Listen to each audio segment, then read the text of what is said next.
Hi, everyone. How are you? I'm going to give today another shot. For some reason, everything seems to be happening today when I'm trying to go live. So we're going to give this another try and see what happens. And hopefully this will work out. So let's just give it a few more minutes for people to come in. And then we will get started on this. Yeah, busy day, but all is good. Thank goodness, all is good. Just in case you haven't met, come here, bud. Hip. This is my service dog, Oscar. It's my buddy. Look up here. Say hi. Say hi to folks right there. Yeah.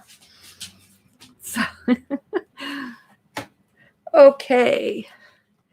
So let's just give it a few minutes.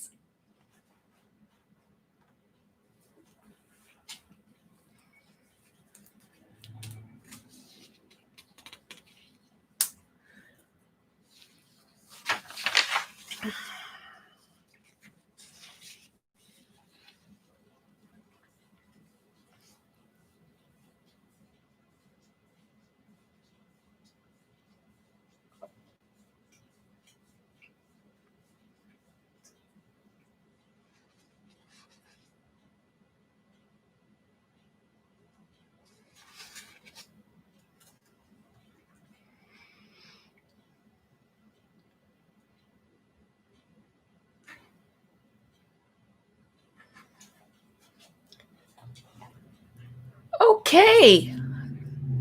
Now, I don't know.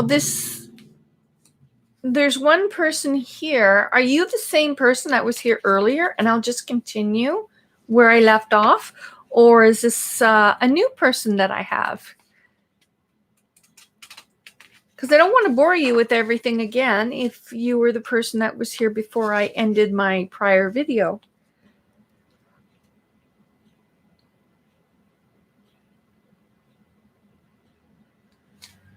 Okay. So, I was going to, I read something from the Daily Om Learning to Live, and I am going to see what I have to read here. Let's just see. Oh, what's this? No, that was too long.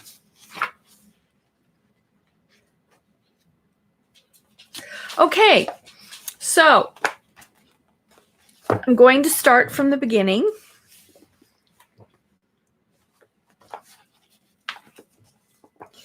And we are going to start this and not have to answer any more emergencies, right? Set our intentions out there. Okay. Disapproving faces, not everybody will like you.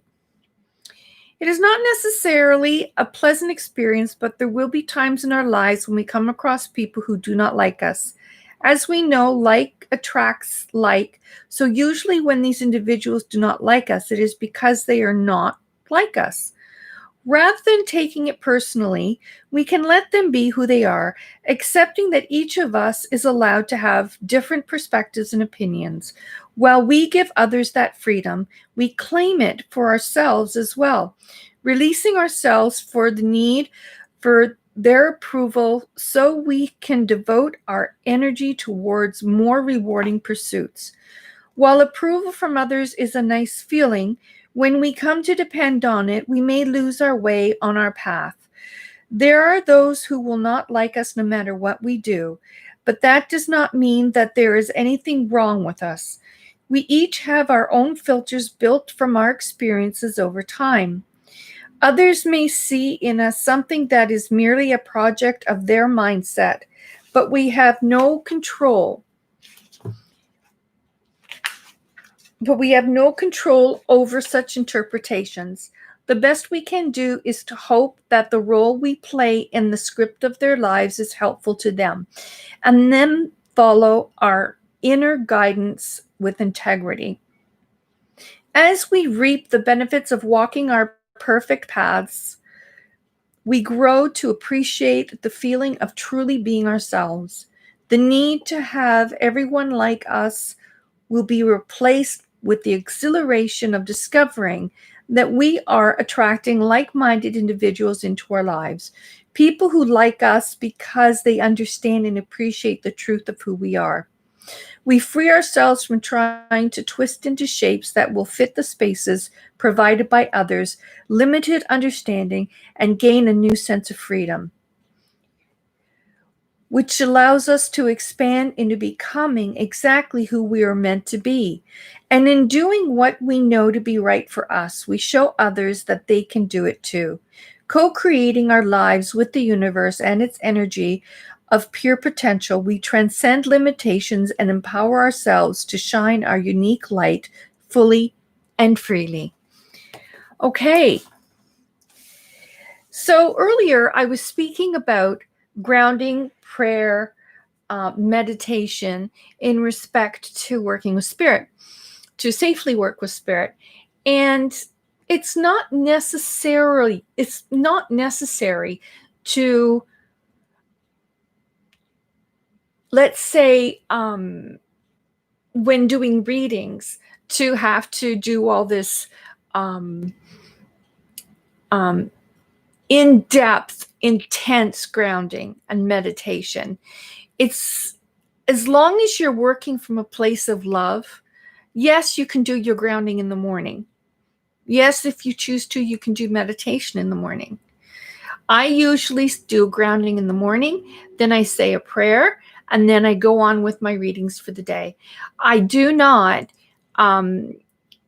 do things each time I work with spirit that day, because I'm working from the right place. I'm working with a place of love in my heart, filled with the divine love and light, and that will attract the right kind of spirits to come through. Now, when it comes to working with the paranormal, that's a very different scenario.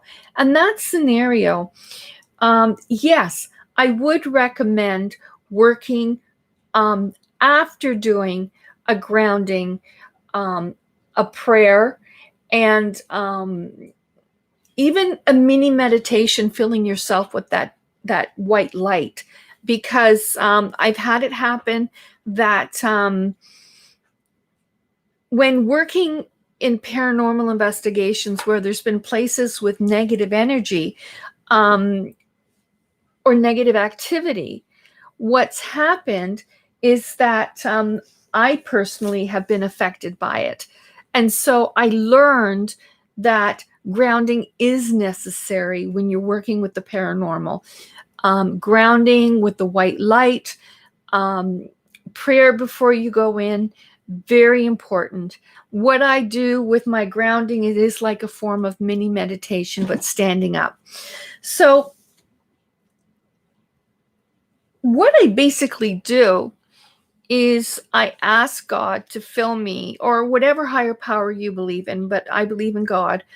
And I ask God, as I go through each chakra, to fill me with white light, to fill me with its divine light to each chakra, so that I'm full of this light. It's emanating from me and it's going down through my feet.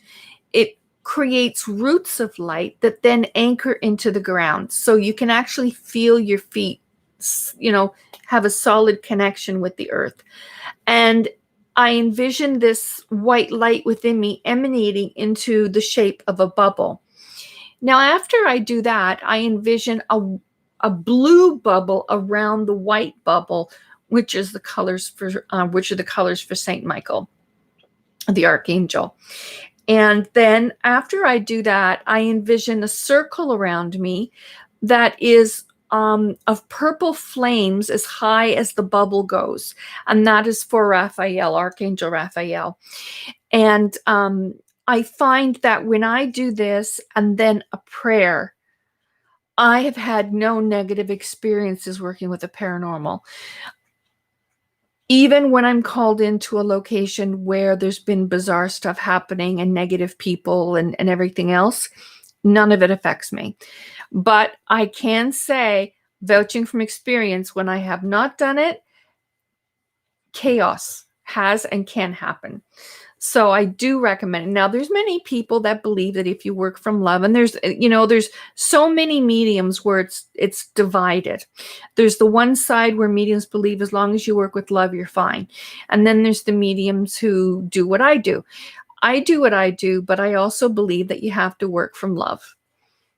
I believe that. And the reason I believe that is that natural law and law of attraction, like attracts like.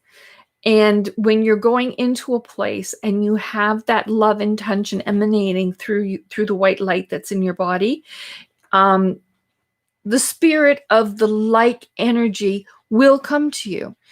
But the negative ones cannot stand being or existing within that positive energy. So it will not stay with you. It will go away. It will not come within a certain distance of you.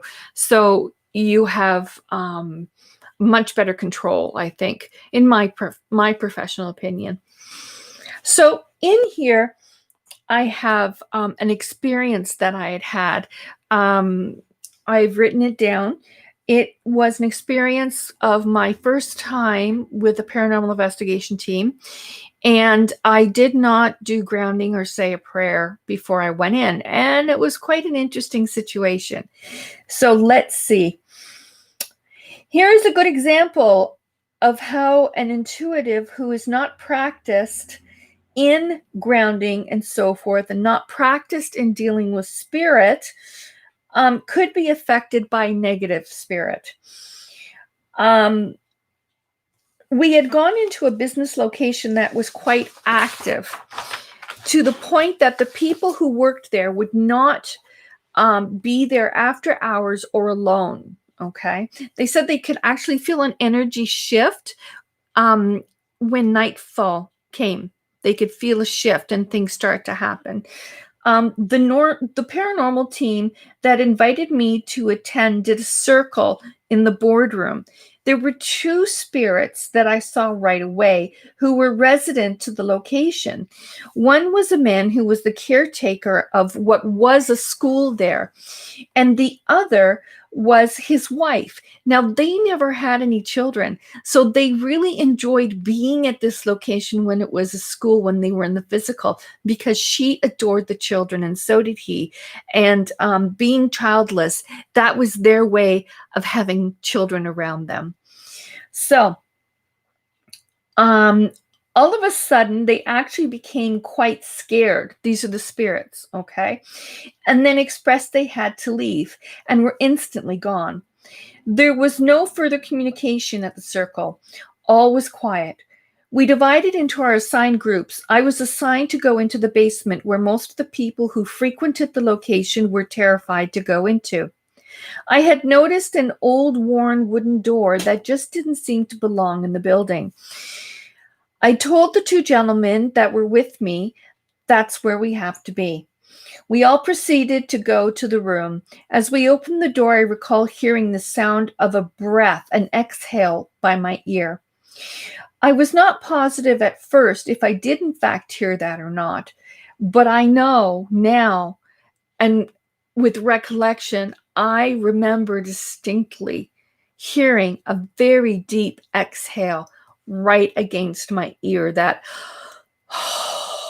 right by my ear. It was, I remember it very clearly.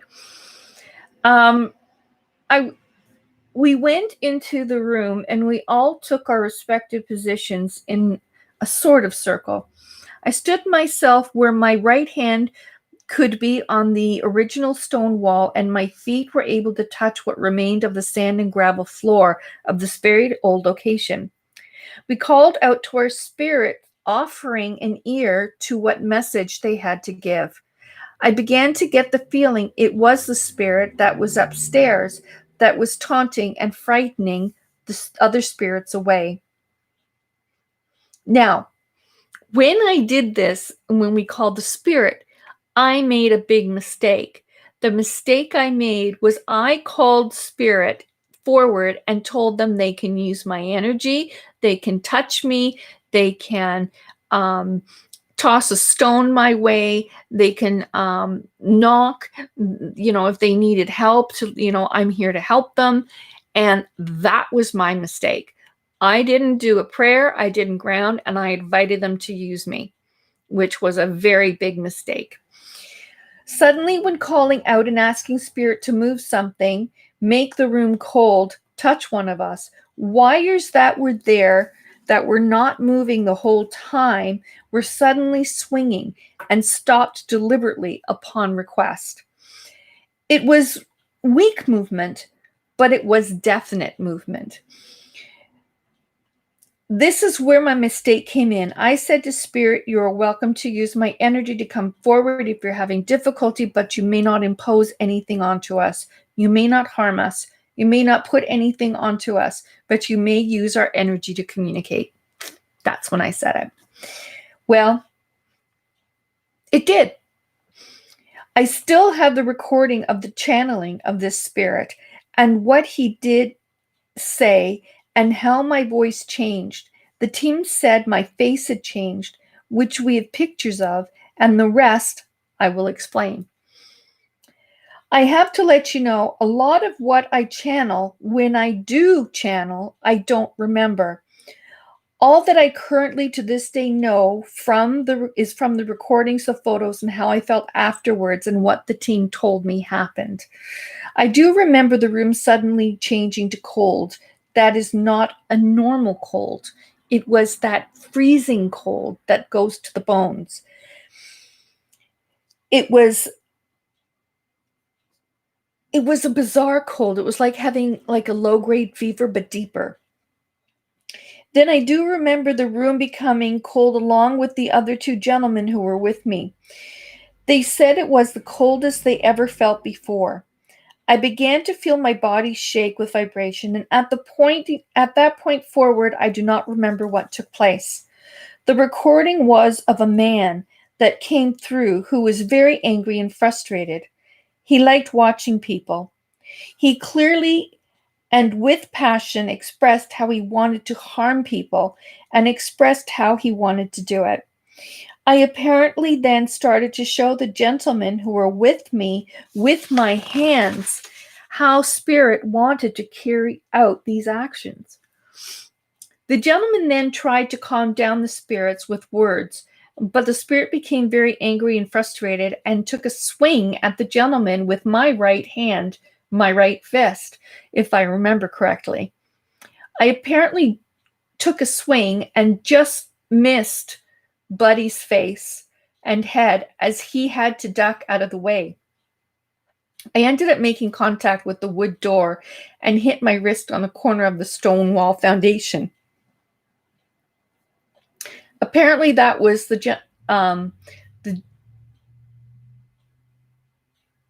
bear with me. Apparently that was when the gentleman came forward to me and helped me down to protect me. They then demanded the spirit leave me, and they began to say prayers, calling on Saint Michael the Archangel to come forward and help in the situation.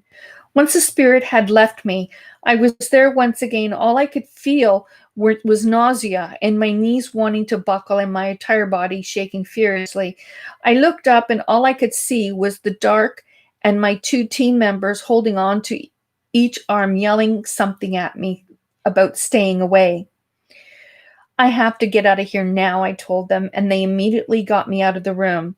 We went upstairs, and all I can remember at that point was not being able to wait to find a chair to sit down, but went to the floor on all fours, then into sitting position and began to do meditative breathing with white light work on myself. The gentlemen who were with me proceeded to explain what took place to the paranormal team. The team then went downstairs to confront the spirit in a professional manner. Needless to say, what I did was not very professional.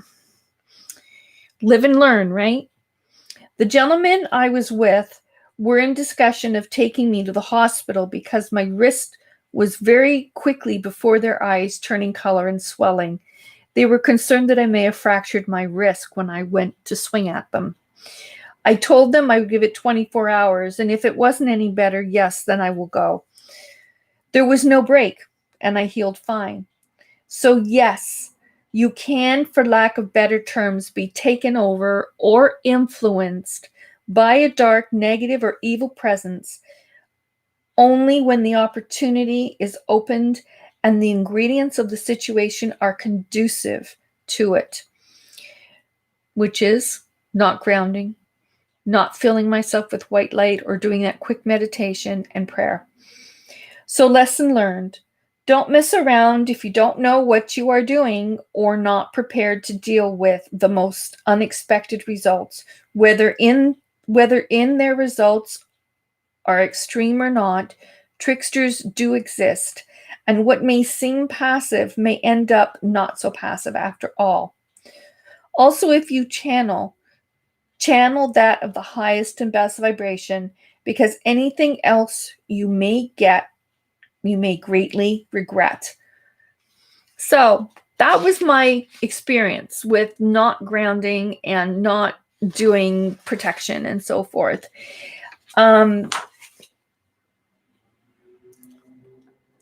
That was not the only time it happened to me. It did happen to me a number of times. The times that it did happen to me in addition to this, there were some before this, and there were a couple after this, until I, let's say, perfected my grounding technique, and learned how to fully fill myself with love and light, that I didn't have the experiences anymore.